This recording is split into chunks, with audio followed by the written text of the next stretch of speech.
Good evening, all. So, are you guys ready with your articles? Can we start?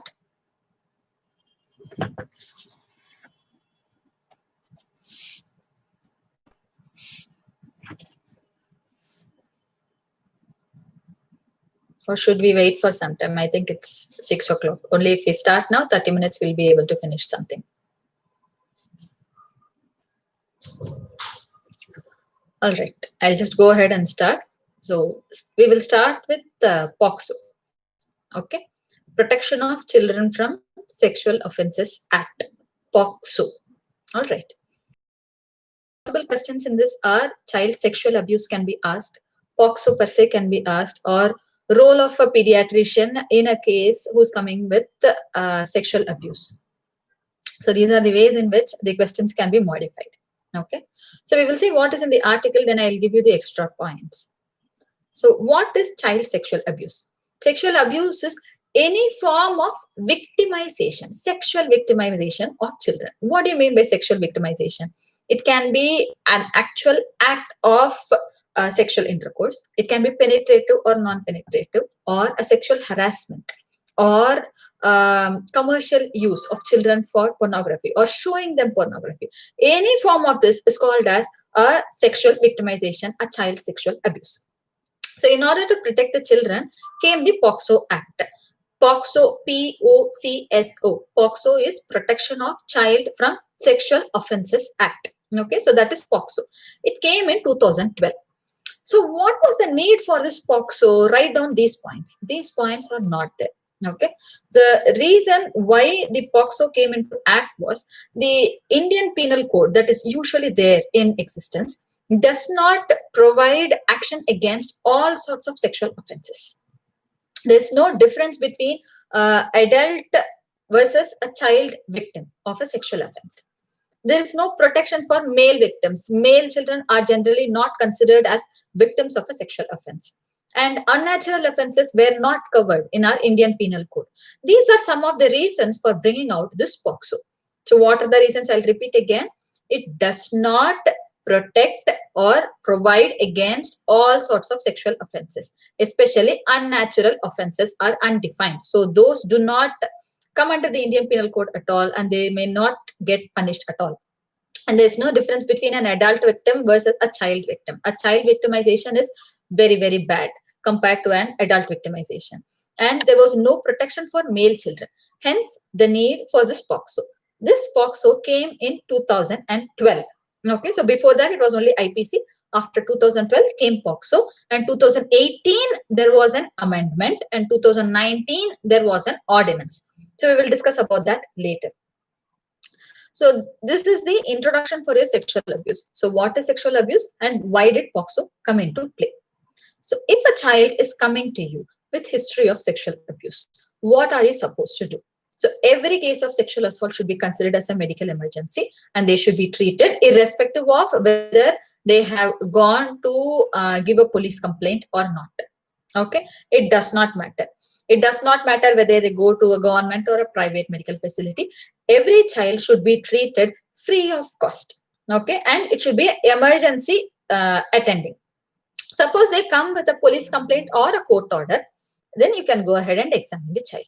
If they are coming to the doctor directly, if they are coming to the pediatrician directly, then medical examination can be done after consent. The child may refuse medical examination, and that is still okay. Medical examination is not mandatory.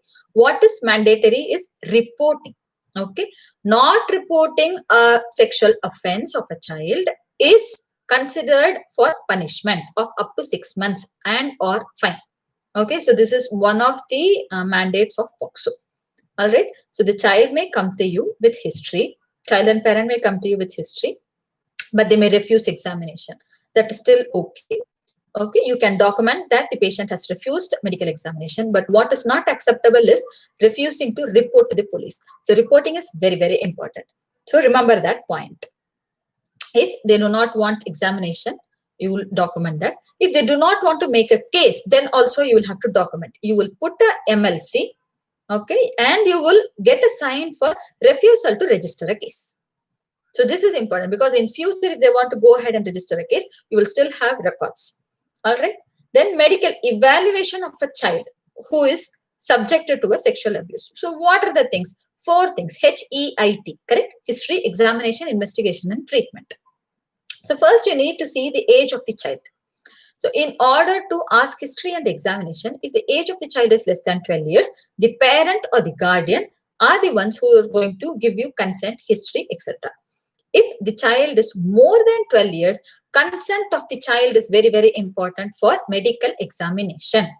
Okay, less than 12 years, it is parents or guardians.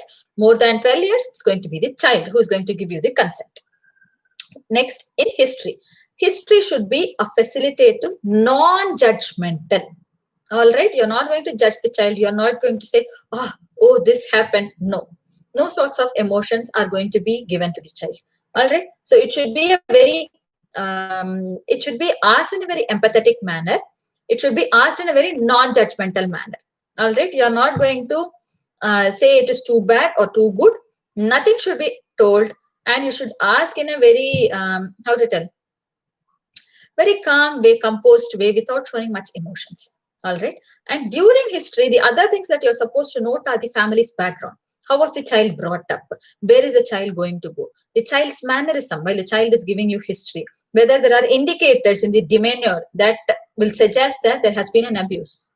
I'm sorry, there has been a power cut, I think. All right, so let's just continue. I think I'll still have the internet connection. So this information will help you understand the child's background. All right.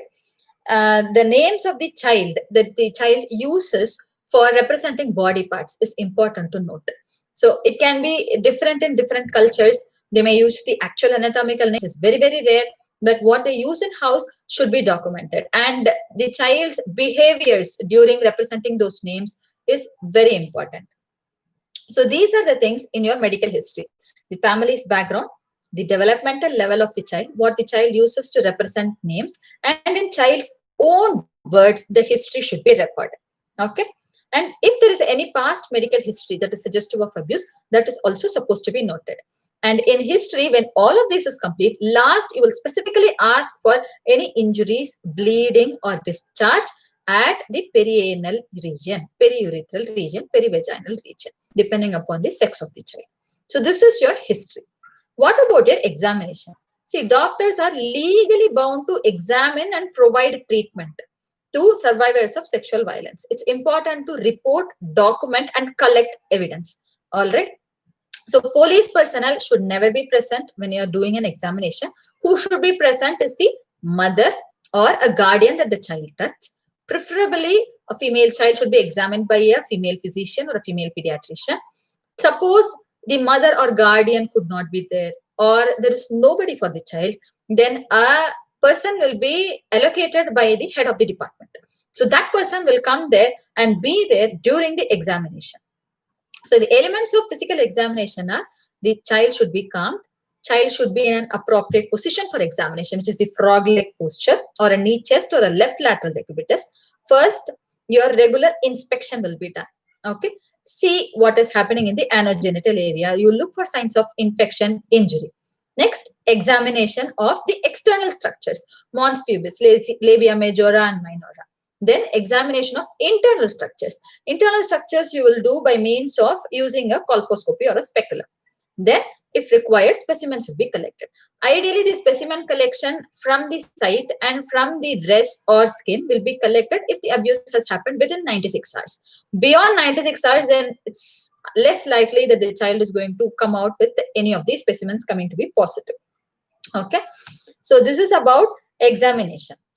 Examination may reveal positive or negative findings. Negative findings are more common, in fact. Why negative findings are more common? Because usually they present late, and usually the victims are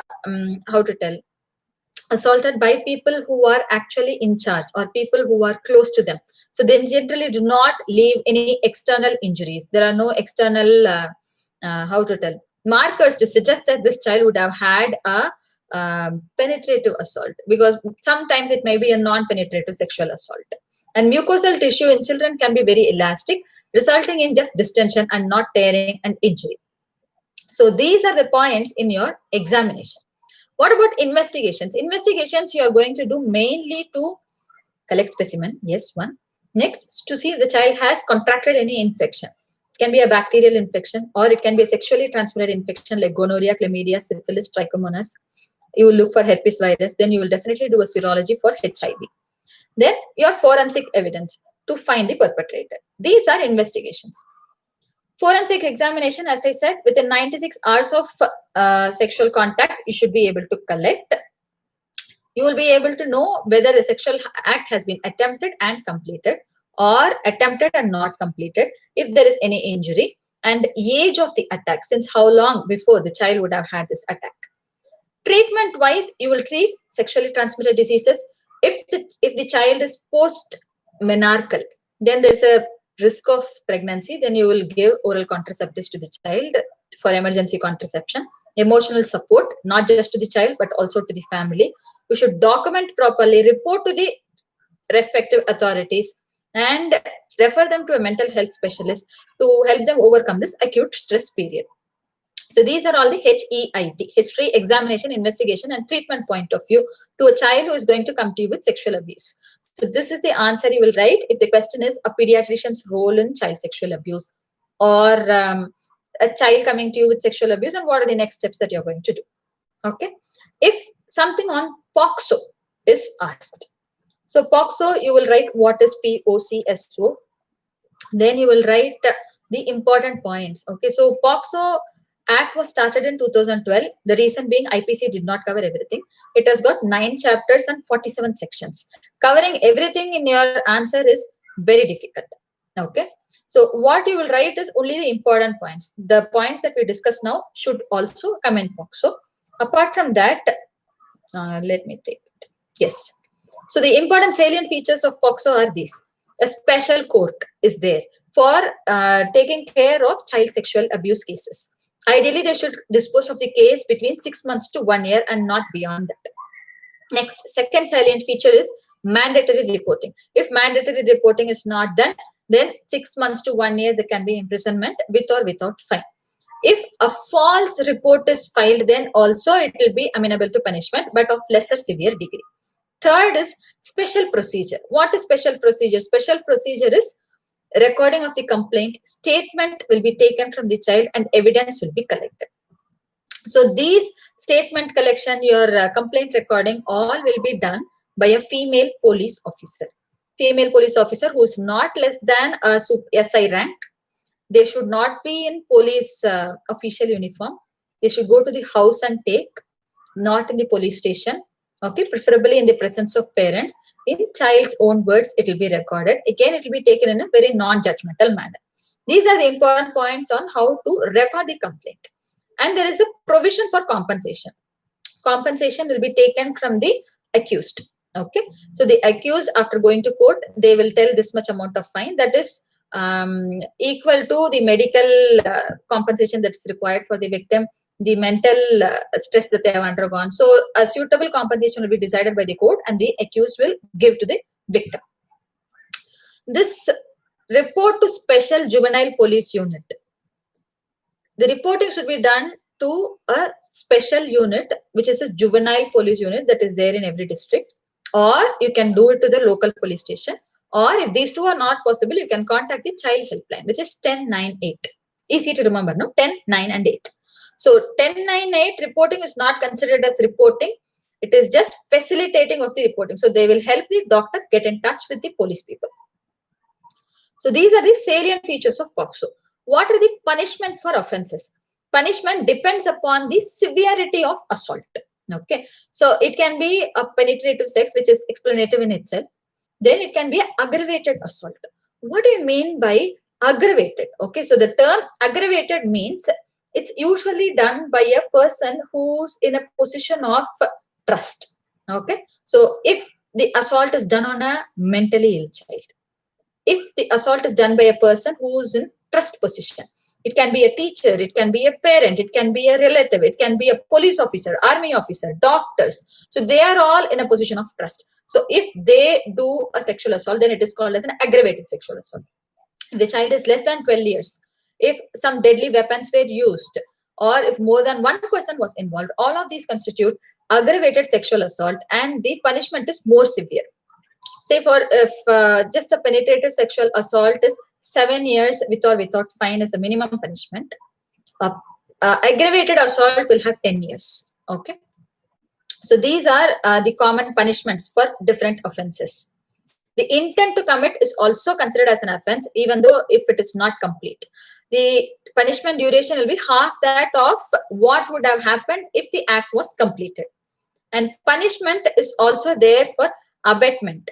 If somebody aids, then that is also considered as a sexual offense, and it will be, it will be treated as an offense and it will be punished.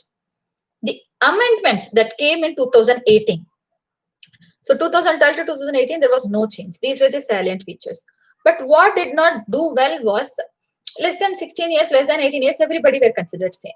So here they changed. If somebody is assaulting a child who's less than 16 years, then rigorous punishment of 20 years, which can be extended to life. Okay, life meaning if adult somebody is put in jail telling there's a life imprisonment, it can be 20 years or 25 years. But here life means actually life. Throughout their life they'll be in jail. Okay, so less than 16 years till 20 years or extend to life. If the child is less than 12 years, then imprisonment for same 20 years life. There can also be a death penalty. Okay, so this is amended in 2018. What is the ordinance that was passed in 2019? The ordinance that was passed stated that there is no anticipatory bail. Okay, anticipatory bail cannot be done. POXO cases should be disposed within 6 months, and a fine should be given to the victim that is equal to the medical expense and rehabilitation that is required for the victim to undergo. Okay, so this is about the amendment and ordinance. Special Juvenile Police Unit we discussed. The reporting should be done to the Special Juvenile Police Unit, and they will report to the Child Welfare Committee within 24 hours. It's a child-friendly procedure. It will be done in the residence. It will be done by a female police officer, minimum SI rank. They will not be detained in the police station. They will not be in uniform, and it will be recorded verbatim as the child says. Okay. So these are all about POXO Act. So I think if any question is asked in any manner, you can answer. Prevention, I think you can directly go through. There's nothing much about prevention. It's all like common sense. You can think and write. Okay. So that's about sexual abuse. So next, let's go on to end of life care consensus. So end of life care consensus. So let's see. So here question can be modified as end of life care DNR, or they can give a case scenario saying this person is not expected to live for next 6 months or 3 months, and the parents or the relatives do not want to continue the life support. What is your take on this, or how are you going to proceed? So this is one type of way in which they can ask the question. So if a theory question is asked, first you need to know the definitions. Euthanasia, end of life care, resuscitation, do not resuscitate order. Okay, so these are the 4 things that you need to know. Euthanasia is what? Literally it means good death. Eu is good, thanasia, thanatos is death. Okay, euthanasia. It refers to acceleration of death by an active intervention. Why is it done? To alleviate the suffering of the patient. Why? Because the patient is in an irretrievable situation. The situation cannot be ameliorated by any means, any by medical means or surgery or supportive care. Okay, so euthanasia is voluntary, and any intervention against the patient's will is considered as murder. All right. So euthanasia is of 2 types. It's either active or passive. Active is you intervene to accelerate the death. So that is active intervention. Passive is you withhold life-saving measures. Okay, so that is passive. All right. So this is euthanasia. End of life care is similar to the euthanasia, but the only thing is you will care for the patient till their death, and after death, whatever their wishes, it will be fulfilled. So that is end of life care. Okay, does not mean you are accelerating death or you are facilitating death. No, end of life care is refers to however the person wants himself or herself to be cared till the end of their life and after their life. Resuscitation. Resuscitation is the process of restoring cardiopulmonary circulation. Okay, so as simple as that. Do not resuscitate this is a treatment decision that is taken by the patient or the caregiver prior to a cardiorespiratory arrest. Okay, so it is as simple as that. So this will not, a do not resuscitate order does not mean that you stop continuing care. Say suppose a child is on ventilator care, child is receiving IV fluids, child is receiving IV nutrition and vasopressors. Okay, and the parents tell, do not resuscitate. This child has already had 2 to 3 cardiac episodes of arrest. So that means if the child has another arrest, you are not going to go and do a cardiopulmonary resuscitation. But that does not mean you are going to hook the child off ventilator, hook the child off IV fluids. So that is not a do not resuscitate order. Do not resuscitate is no active intervention in case of a cardiac arrest. Otherwise, your continuing life care will go on.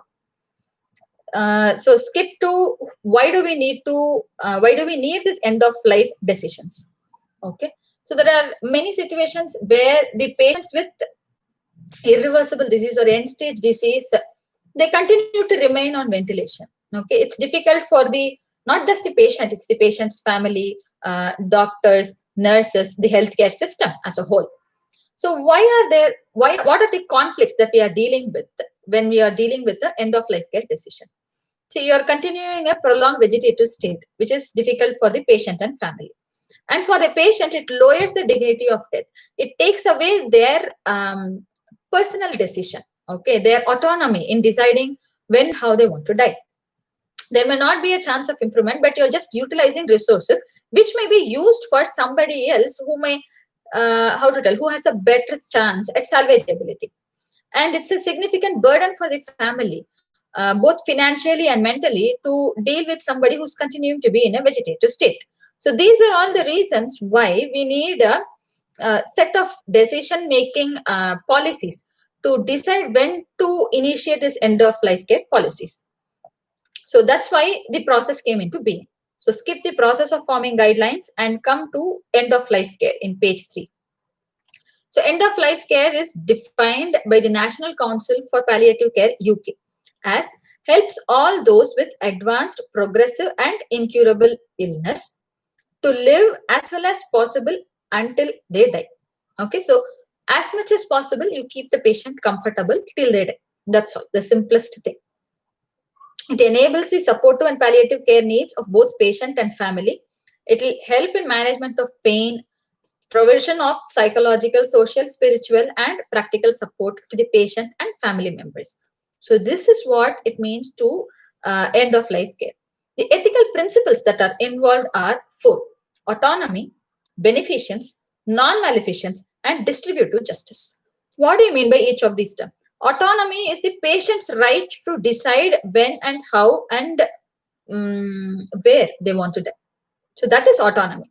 Beneficence is acting in what is judged to be in patient's best interest. So as physicians, we are expected to act in patient's best interests, isn't it so? So you need to give compassionate care during the dying process. You keep the child as comfortable as possible. You neither hasten nor delay, but facilitate. So that is beneficence. Non-maleficence is do no harm. Do no extra, unnecessary, unacceptable procedures which may be a burden to the child. Distributive justice is treating patients truthfully and fairly. Good use of whatever is available to you to provide the best care possible. So that is distributive justice. What are the dilemmas in case of a end of life decision? It can be a legal dilemma or it can be an ethical dilemma. Two things. Legal dilemma is when to initiate this discussion of end of life care. So we do not know. There can be questions like, should we initiate now? Can we wait? Can we wait and see for 2 days? So these are all legal dilemmas. If you initiate early also, you might be in trouble. If you initiate late also, you might be in trouble. So the end of life or end of life care, approaching end of life can be defined as a person who's likely to die in a period of 1 year from now. So they are considered as approaching end of life. Okay. Ethical dilemma is where there is difference of opinion. So the child's parents, one parent might be of yes opinion and the other parent might be of no opinion. or it can be a sibling who is having a different opinion, or the patient themselves might have a different opinion compared to others. So these are all ethical dilemmas where you need to bring everybody in the same page. Only then you can initiate end of life protocol. Otherwise, you cannot. Okay. So this is about end of life care. What about do not resuscitate? Okay. So this till now we did not talk about anything active that you're going to do the child if the child has a cardiac arrest, isn't it so? So you were just discussing how we are going to facilitate the child stay till the child passes away. So that is your end of life care. Do not resuscitate is, as we discussed, does not involve withdrawing of life support, does not involve stopping ongoing care, does not involve discontinuing routine care like your oxygen, nutrition, fluids, vasopressors, etc. Okay, all it means is no active intervention in case of a cardiorespiratory arrest. All right. So in India, till now, we do not have any guidelines per se for DNR.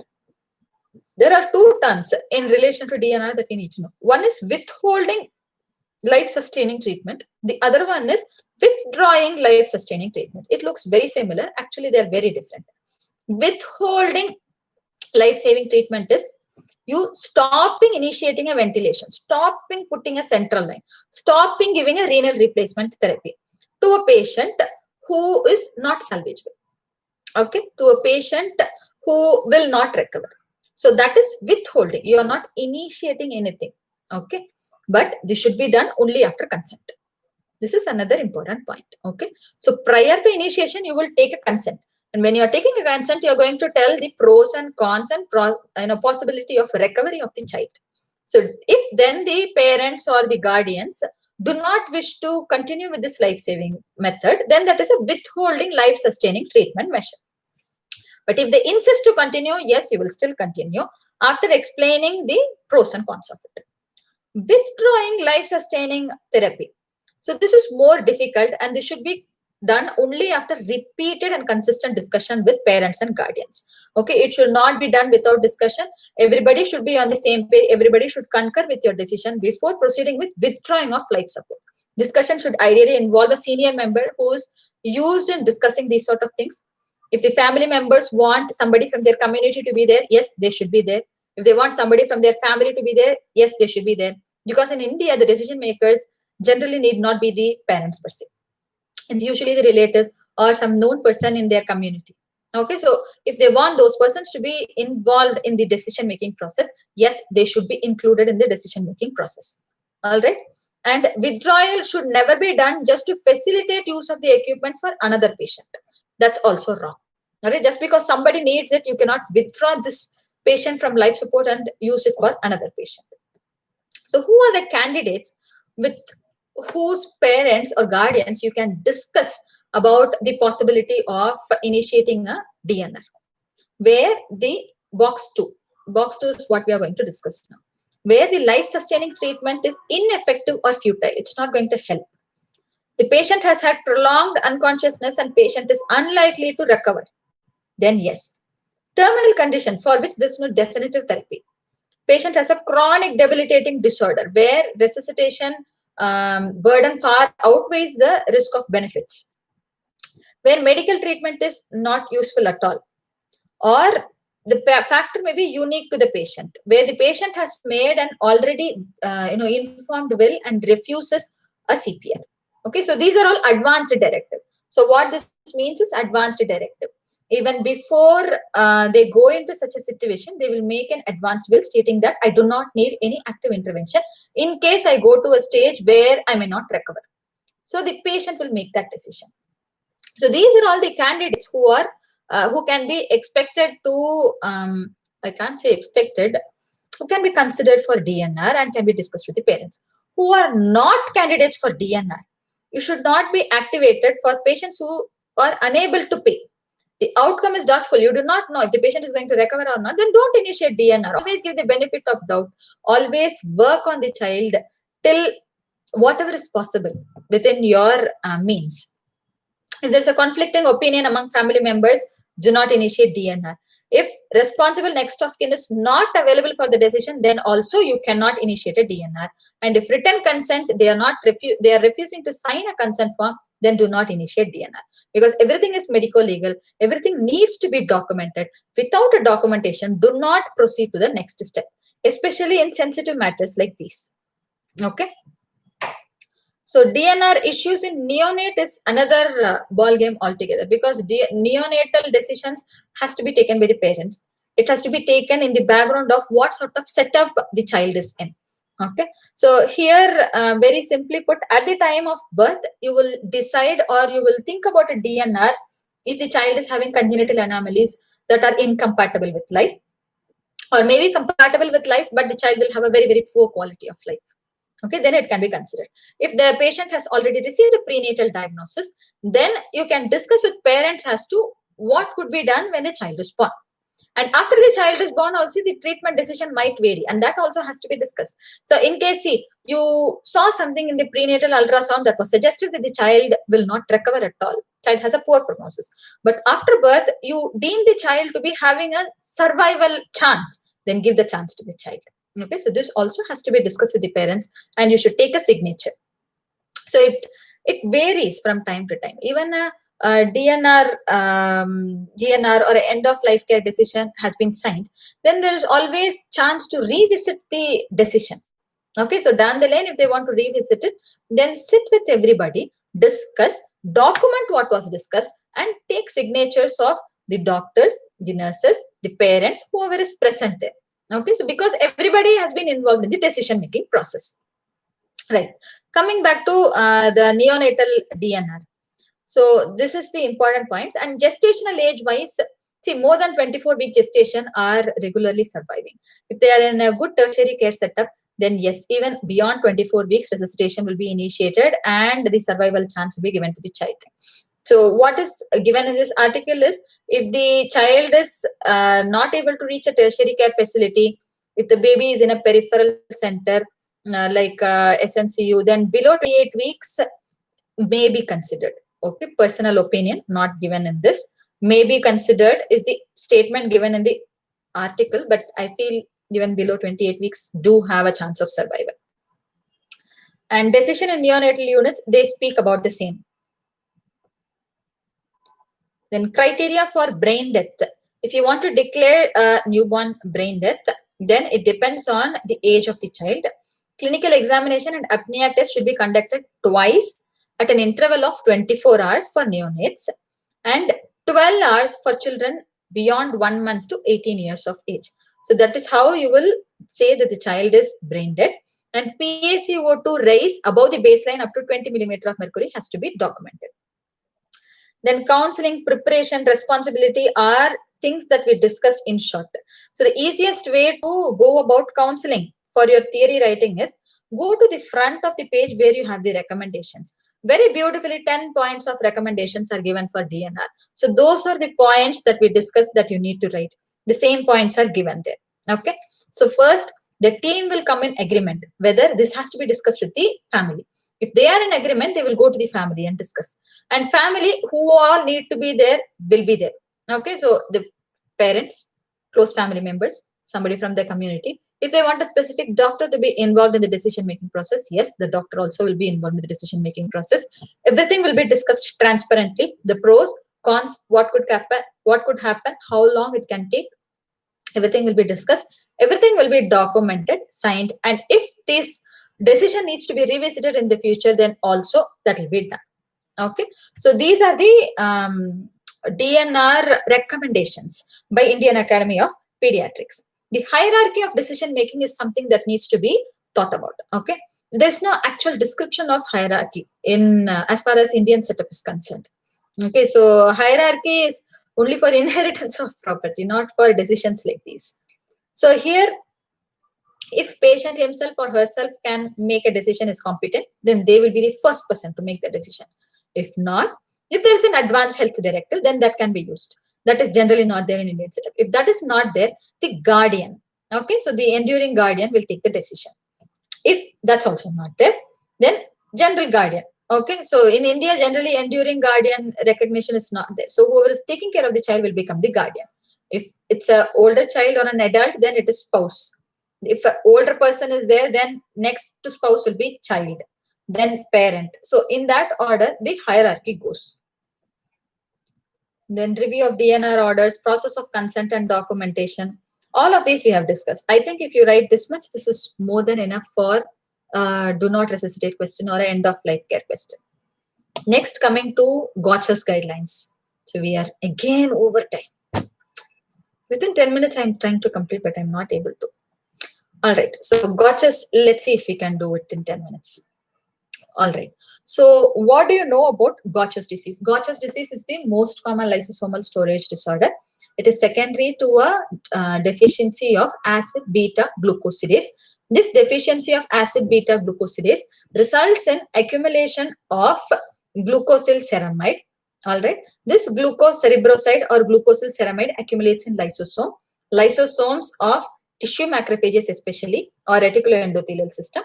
Apart from that, it also accumulates in brain. It accumulates in your hematological system, osteoblasts, immune cells, etc. Okay. So this acid beta glucosidase deficiency is due to mutation in GBA gene. Okay, GBA gene present in chromosome 1. Alright, chromosome 1q is the location of the GBA gene. So this will be your introduction. It's an autosomal recessive disease, most common lysosomal storage disorder, secondary to acid beta glucosidase deficiency, resulting in accumulation of glucosyl ceramide in your reticuloendothelial system, osteoblasts, hepatocytes, and brain. All right. So Gaucher's disease in India. Next page, if you see, it's a pan-ethnic disorder. It affects everybody. Okay, Gaucher's type 1 is more common in the Ashkenazi Jews, whereas everything else is pan-ethnic. There are 4 mutations that is common in 95% of Gaucher's patients. So please note this down. 4 mutations are N370S, L444P, 84INSG, then IVS 2+2. So these are the 4 mutations: N370S, L444P, 84INSG, and IVS 2+2. Among this, in India, L444P is the most prevalent. Okay, so most prevalent in all of the country. In northern part of the country, there are different rare private mutations that are happening, but overall it is L444P in India. What are the types of Gaucher's disease? See, Gaucher's disease is basically classified based upon whether the child is having neurological manifestations or not, and 2, the progression of neurological disorder, whether it is acute or subacute. So 1 does not have neurological involvement. 2 has acute neurological involvement, infantile. 3 has neurological involvement, it is subacute. Okay, so 3 is divided into 3 types. So let us see what are the classical features in each. So type 1, as we discussed, it's a non-neuronopathic form. Basically, there will be a huge splenohepatomegaly, skeletal disease will be there, hematological involvement, pulmonary involvement will be there. No neurological manifestations. Type 2 is infantile form. So infantile form can present as perinatal death with non-immune hydrops. They can present after birth with stridor, okay, due to laryngospasm. Failure to thrive and stridor can be the presentation of Gaucher's type 2. All right. They have neurological features which are acutely progressing. The classical neurological feature is bulbar and oculomotor paresis. In fact, oculomotor apraxia is one of the first signs of a Gaucher's disease, okay, in a neurological Gaucher. This is type 2. Type 3 is subacute progression of neurological involvement. So there is type 3A, 3B, and 3C. So what are the classical features? Type 3A has progressive myoclonus and dementia. Type 3B has horizontal supranuclear gaze palsy. 3C, C for cardiac and cornea. They have corneal opacities and cardiac manifestations. What are the cardiac manifestations? Aortic valvular regurgitation. Okay, so 3A, 3B, and 3C. 3A is progressive myoclonus and dementia. 3B is horizontal supranuclear gaze palsy. 3C is corneal opacities and cardiac anomalies in the form of aortic regurgitation. Okay, so these are the classifications of Gaucher's disease. So I am adding the actual Gaucher's disease also. If such a question is asked, you'll be able to write that. And if guidelines is asked, then you can just give an introduction and directly go into the guidelines. Okay. So come to recommendations in the next page. The recommendations in the next page for investigations and treatment. So investigations, 4 ways you can diagnose Gaucher's. One is enzyme diagnosis, where this enzyme is deficient. Second is molecular diagnosis, where you say this is the mutation. Third is tissue biopsy, where you find the classical Gaucher's cell. The fourth one is trying to find out biomarkers. Okay, so let's see each one by one. Enzyme diagnosis is the gold standard. Which enzyme is deficient? Acid glucosidase. You will find that in blood leukocytes, the levels are less than 10%. Okay, so this is the gold standard for diagnosis. Through dried blood spots, this can be diagnosed. The only caveat here is there can be, how to tell, false results by doing this. Only in certain conditions there are false results. So in that situations, cultured skin fibroblasts can be used instead of leukocytes. Why there is false positives or how to tell, ambiguous results where you're not able to decide whether the child actually has Gaucher's or not? The reason is the child can have associated saposin deficiency, or the child can have a GBA mutation that actually results in trafficking of the enzyme, or there can be a Niemann-Pick disease which is mimicking like a Gaucher. So these are the 3 possibilities where you can have an ambiguous result by a dried blood spot. So in that case, you can do a cultured skin fibroblast. So this is about enzyme diagnosis. Less than 10% activities, leukocyte, gold standard. Molecular diagnosis is you look at the genetic mutation. What gene? GBA gene, chromosome 1. What sort of mutation you will look for? What is the importance? You will actually know what is the mutation. So you can give prognostication. You can give, how to tell, if a prenatal diagnosis is required, you can specifically look for that mutation rather than going in blind. So that's the importance of molecular diagnosis. Second important point in molecular diagnosis, this is the investigation of choice for diagnosing carriers. Carrier testing cannot be done by enzyme diagnosis. Okay, so carrier testing has to be done by molecular diagnosis. Next, role of tissue biopsy. Tissue biopsy, you will do you will look at Gaucher cells. Okay, so the Gaucher cells are hallmarks of Gaucher's disease, but they are not diagnostic. Okay, so the Gaucher cells can also be seen in other conditions. They are pseudo Gaucher cells. They can be seen in thalassemia, HIV, mycobacterial infection, hematological malignancies like granulocytic leukemia and myeloma. So these are pseudo Gaucher or Gaucher-like cells. Okay, but you can do a hepatic biopsy, bone marrow examination to do, but what is recommended is do not do a hepatic biopsy. Reason is due to hematological involvement, there will be thrombocytopenia. Hence, there is an increased risk of bleeding. Plus, if there is severe hepatic involvement, then also there is a risk of bleeding. So do not do a liver biopsy just to find Gaucher cell. It's not going to help you in any way. So do not do that. Splenectomy again should not be done as a misdiagnosis. Okay, so splenectomy, some people do thinking that it's something else apart from Gaucher's disease. So unexplained splenomegaly, unexplained thrombocytopenia with some bone pain, that child should always undergo testing for Gaucher's disease. That is very, very important. So that's about tissue biopsy. So tissue biopsy, not useful. If it is done, Gaucher cell is what will be seen. What is Gaucher cell? Gaucher cell is a 20 to 100 micron size cell which has intracytoplasmic PAS positive inclusions.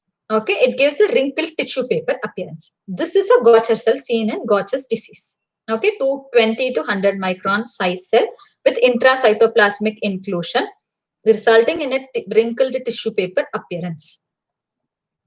Next is biomarkers. There are 3 biomarkers: chitotriosidase, CCL18, and glucosyl sphingosine. 3 things. Chitotriosidase is the most common that is used. This is something that is, it's a biomarker that is secreted by the Gaucher cell. Okay, it can be seen in other lysosomal disorders and thalassemia, but the difference is there is 1000 times elevation in Gaucher's disease compared to other disease.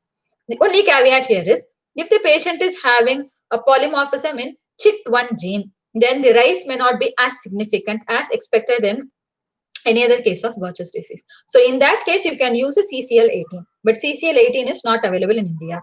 Glucosyl sphingosine is a validated key marker, a biomarker for Gaucher's disease that is slowly upcoming. Okay, so these are the 4 methods of diagnosis: enzymatic diagnosis, molecular diagnosis, tissue diagnosis, and biomarkers of Gaucher's disease. So if diagnosis of Gaucher's disease is asked, all 4 things should be written. What about management?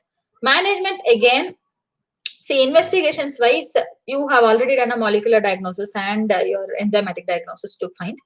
The associated features, clinical features, you will try to find out by investigation. If the child is complaining of bone pain, you will look for avascular necrosis. Marrow infiltration should not be done looking at MRI, because that is not going to differentiate a cellular marrow versus an infiltrated marrow. So that won't help you in any way. If the child is having respiratory problems, you will look for pulmonary infiltration and spinal deformities. You will look at a DEXA scan to look at osteopenia. So whatever the child is complaining of, you will do an investigation to find out the cause. Disease-specific management is enzyme replacement therapy and substrate reduction. These are the 2 main modalities apart from supportive care. Enzyme replacement therapy, you know, beta glucosidase is deficient. No, so you replace that. As simple as that. So what are the medications that are used? They are, one is imiglucerase. Okay, imiglucerase is what is approved in India. Next, vilaglucerase alpha, taliglucerase alpha. Imiglucerase, vilaglucerase, taliglucerase alpha. These are the 3 enzyme replacement therapies that are available. Imiglucerase is approved in India. Imiglucerase therapy is given at 60 international units per kg. Every 2 weeks it is given. It has to be taken lifelong. It reverses organomegaly. It reduces skeletal involvement and reduces hematological involvement. It does not have a role in neurological involvement reversal. Neurological involvement will not reverse, so it is not advised for neurological Gaucher's disease. Okay, so neuronopathic form of Gaucher's disease does not use the replacement with your enzyme. Okay, so treatment with enzyme replacement therapy should be considered for every other form of Gaucher's, especially type 1. Okay, if avascular necrosis is there, you will definitely consider. Repeated requirement of transfusion is an indication for enzyme replacement therapy. POXO has the initiation and the criteria for initiation of enzyme replacement therapy. If the child is having failure to thrive, splenohepatomegaly, severe hematological involvement characterized by hemoglobin less than 8, platelet less than 60,000 and leukocyte less than 3,000, symptomatic bone disease, prior splenectomy, symptomatic pulmonary involvement. These are all indications for initiating an enzyme replacement therapy. Administration, we already discussed, but the administration should always start after consent from the parents, because this is going to be a lifelong process. It's going to be a financially constraining thing for the parents. So it has to be discussed with them and then started. If there is a deficit of the enzyme replacement, you can initiate at half the dose at 30 international units and increase if the child is not having symptomatic betterment. Then recommendations for therapeutic goals, you can go through the table. It's very extensive. The first thing that will improve is patient's general well-being. That takes 6 months to 12 months or 1 year. Okay. Adverse events is as with any other medication, nausea, vomiting, diarrhea, you can write.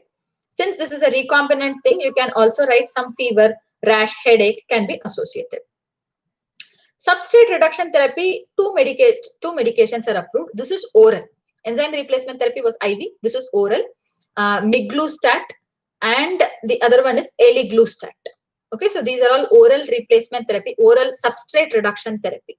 Okay, so this inhibits glucosyl ceramide synthase, which is the rate limiting enzyme in the synthesis of glucosyl ceramide. If glucosyl ceramide is not formed, it is not going to accumulate at all. Isn't it so? So they are reducing the substrate by inhibiting the enzyme that is important for forming it. So this is about substrate reduction. Supportive management, if patient is having bone involvement, osteopenia, then bisphosphonate can be given. Vaccination has to be given. Nutrition has to be taken care of. If frequent transfusions are required every 2 to 3 weeks, still requiring massive loads of transfusion, then that's a very important indication for enzyme replacement therapy. Because too much blood transfusion, you know what happens? Glycolipids accumulate, and that is going to worsen the progression of Gaucher's disease. So it should not be done. Splenectomy, unless it's going to be life-saving, do not do a splenectomy in a Gaucher's patient. Hematopoietic stem cell transplant is not recommended treatment. So that's all about Gaucher's disease. Genetic counseling and prenatal diagnosis, just like any other genetic counseling, you can write. Prenatal diagnosis will be done with your chorionic villus sampling, amniotic fluid analysis, or your cord blood sampling. The risk has to be explained to the parents. With every pregnancy, there is a 25% chance, because this is an autosomal recessive disorder. That's it. We have completed Gaucher's disease. So thank you for listening to me. Again, we went well over time. I think we should, reduce the number of topics because discussing 1 hour every day is difficult. All right. So tomorrow, as we decided in our group, I will be discussing two topics. One is ADEM, and the other one is approach to a floppy infant. All right. All the best. Take care. Read well. All right. We will meet again tomorrow at 6 o'clock to discuss these two topics. Bye bye.